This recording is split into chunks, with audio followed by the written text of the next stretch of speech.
বাসায় করতে খোদার কসম আমি কইরা এখনি ফাঁসির জেলের মধ্যে ঢুকে যেতে বুঝছস তুই আমার বাসায় এই নোংরামি করতে আমার ছোট বোন নিয়ে যেতিস গ্রাম বাদল কর্ণফুলী চট্টগ্রাম এই মর্মে স্বীকারোক্তি দিচ্ছি যে আমি 2023 সালে 23 ডিসেম্বর রিয়াদের বাসায় যাই। সেখানে আমাকে দাওয়াত করা হয় যাত্রাবাড়ি থানার অধীন শনির আকড়া এলাকায়। আমরা 4 জন মিলে মদ পান করি এবং এক পর্যায়ে আমি একটি মেয়ের গায়ে হাত দিই, শরীরে হাত দিই এবং আমি মদ খাওয়া অবস্থায় ছিলাম। অবশেষে আমি বলতে চাই তার গায়ে হাত দেওয়া আমি স্বীকার করছি এবং স্পর্শকাতর জায়গায় হাত দিই। সে সময় সে ঘুমন্ত অবস্থায় ছিল। মেয়েটি হাত সরিয়ে নেওয়ার পর আমি আবার হাত দিই। আমি কোনো 1 তারিখে 2023 সালে একটি মেয়ে আমার বাসায় আসে আমার সাথে, আমরা একসাথে মদ খাই এবং একটা সময় সে ঘুমিয়ে পড়ে। ঘুমন্ত অবস্থায় আমি তাকে ফিজিক্যালি অ্যাবিউজ করি। এক মেয়ের সাথে সোশ্যাল মিডিয়ায় আমার কথা হতো এবং তাকে আমি সোশ্যাল মিডিয়ায় তাকে গোপানাঙ্গের ছবি দিই। প্রত্যেকটি ঘটনা নিয়ে আমি সবার নিকট ক্ষমা প্রার্থনা করছি। আমি আর জীবনে মদ খাবো না।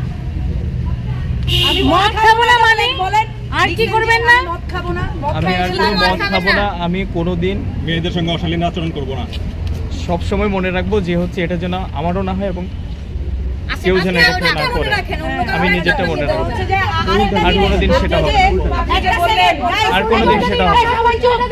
সবাই চুপ। আপনি যে এটার আগে পুলিশকে যে নিজে যে এটা তো আপনি লিখিত করে বলেন, পুলিশকে যে নিজে স্টেটমেন্ট দিবেন ওটা বলেন। আপনি যে নিজ মুখে পুলিশের কাছে এর আগে স্টেটমেন্ট দিবেন এটার আগে ওটা বলেন। আমি আর কোনো স্টেটমেন্ট দিই না। এটা আমার স্টেটমেন্ট।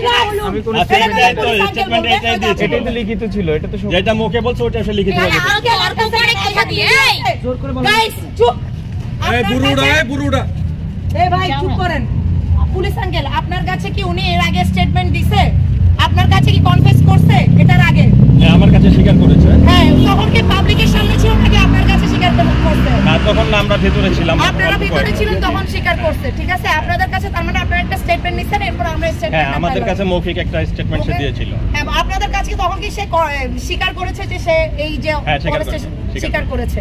আচ্ছা এখন তখন আপনাদের কাছে করেছে, এখন আবার আমাদের সবার সামনে করে।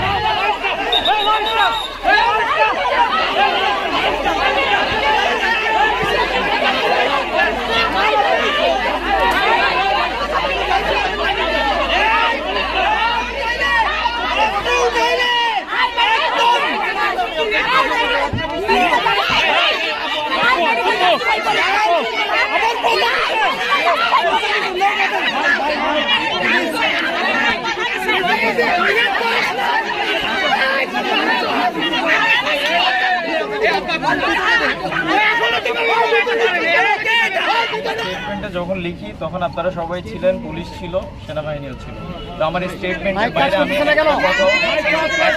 কিছু করি নাই, সেটা আমি মেনশনও করবো না। আমি সেম স্টেটমেন্ট আবার পড়বো, কারণ আমি স্টেটমেন্ট সবার সামনে লিখেছি। আমি এর বাইরে কোনো কিছু করি নাই যেটা আমি স্বীকার করবো। এখানে আমি যা লিখছি আপনাদের সামনে সবকিছু আমি স্বীকার করছি। এখানে স্টেটমেন্ট দেওয়ার সময় পুলিশ আমাদেরকে বলেছে, ওর স্টেটমেন্ট ওকে লিখতে দেওয়া হোক, তারপর ভুল হলে আবার সেটা শুধরানো হবে। এটা প্রথম স্টেটমেন্ট, এটার কোনো শুধরানো হয় নাই। সেই যে নিজ থেকে লিখেছে, এখানে রেপ ভিকটিম নিজে থেকে আছে, সেই নিজে রেপ শব্দটা উল্লেখ না করার পর্যন্ত তাকে ছাড়া হবে না। আচ্ছা সেটার জন্য আপনারা মেডিকেল জাস্টিফাই করতে পারেন।